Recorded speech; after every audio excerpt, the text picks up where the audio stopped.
नहमदुहु व नुसल्ली अला रसूलिहिल करीम। अऊज़ु बिल्लाहि मिनश शैतानिर रजीम। बिस्मिल्लाहिर रहमानिर रहीम। अल-यौमा अकमलतु लकुम दीनकुम व अतममतु अलैकुम निअमती व रदीतु लकुमुल इस्लाम दीना। व क़ाला an-नबिय्यु सल्लल्लाहु अलैहि वसल्लम बल्लिगू अन्नी वलौ आया। सदक़ल्लाहुल मौलानाल अज़ीम व सदक़ रसूलुहुन नबिय्युल करीम व नहनु अला ज़ालिका मिनाश शाहिदीन वाश शाकिरीन। আলহামদুলিল্লাহ, সকল প্রশংসা আল্লাহ তাআলার জন্য যিনি আমাদেরকে সুস্থ রেখেছে। শুকরিয়া জ্ঞাপন করে আলহামদুলিল্লাহ। আমি দুইটি আয়াত তিলাওয়াত করেছি, এক হচ্ছে কোরআন থেকে, আরেকটি হাদিস থেকে। বিদায় ভাষণের সময় হযরত মুহাম্মদ সাল্লাল্লাহু আলাইহি সাল্লাম সোয়া সাহাবীর সামনে দুইটি কথা বলে দিলেন যে আমি তোমাদেরকে দ্বীন কি শিখাতে পেরেছি, দ্বীন কি তোমাদের মাঝে প্রচার করতে পেরেছি। আল্লাহ তাআলা আল-ইয়াউমা আকমালতু লাকুম দীনাকুম ওয়া আতমামতু আলাইকুম নি'মাতি ওয়া রাদিতু লাকুমুল ইসলাম দীনা। সোয়া সাহাবী এক বাক্যে বললেন যে শুধু আপনি শিখিয়ে দেননি, আমাদের মাঝে দেখিয়ে দিয়ে গেছেন।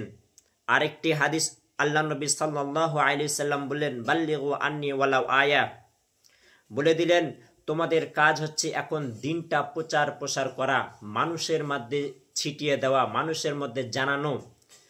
বাল্লিগু আন্নী ওয়ালাউ আয়া, এই হাদিস দ্বারা বুঝতে পারলাম যে আপনার পক্ষ থেকে হযরত মুহাম্মদ সাল্লাল্লাহু আলাইহি সাল্লাম বললেন আমার পক্ষ থেকে একটি বাক্য তুমি যদি জেনে থাকো, একটি বাক্য যদি জানো, তাহলে মানুষের সামনে প্রচার প্রসার করে দাও, মানুষকে জানিয়ে দাও আল্লাহর পক্ষ থেকে আমাকে এটা আল্লাহ তাআলা শিখিয়ে দিয়েছে। মুহাম্মদ সাল্লাল্লাহু আলাইহি সাল্লাম বললেন আল্লাহ আমাকে শিখিয়ে দিয়েছে, আমার পক্ষ থেকে যদি একটি কথা, একটি বাক্য যদি তুমি জেনে থাকো, তাহলে মানুষের মাঝে তুমি প্রচার প্রসার করে দাও।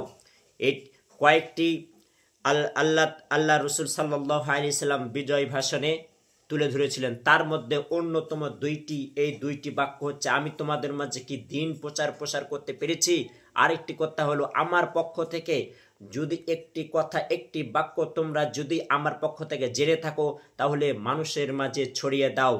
কত গুরুত্বপূর্ণ একটি কথা। আমার কাছ থেকে যদি আপনারা কিছু জানতে পারেন বা জেনে থাকি, তাহলে আমরা সকলের মাঝে ছড়িয়ে ছিটিয়ে দিব। আমি যদি জেনে থাকি, তাহলে আপনাদের মাঝে যে বললাম কথাগুলো আপনারা জানলেন, এই জানা কথাটা আরেকটা মানুষের মাঝে ছড়িয়ে দিতে হবে। কারণ ইসলাম হচ্ছে প্রচার প্রসার করার জন্য, নিজের মধ্যে জ্ঞান রাখার দরকার নেই। যত নিজের মধ্য থেকে যে জ্ঞান অর্জন করবেন সেটা মানুষের মাঝে ছিটিয়ে দিবেন, আল্লাহর পক্ষ থেকে আপনার জ্ঞান আরও বৃদ্ধি পাবে। এটা আল্লাহ তাআলার কথা। তাই সকলের মাঝে আপনি যদি কোনো জ্ঞান বা আল্লাহর পক্ষ থেকে কোনো জেনে থাকেন, আল্লাহর পক্ষ থেকে কোনো হাদিস কোরআনের জ্ঞান, তাহলে মানুষের মাঝে বিলিয়ে দিবেন। ইনশাআল্লাহ এখানে আপনি অনেক ফায়দা অর্জন করতে পারবেন, আল্লাহ তাআলা আপনাকে অনেক সওয়াব দিবে।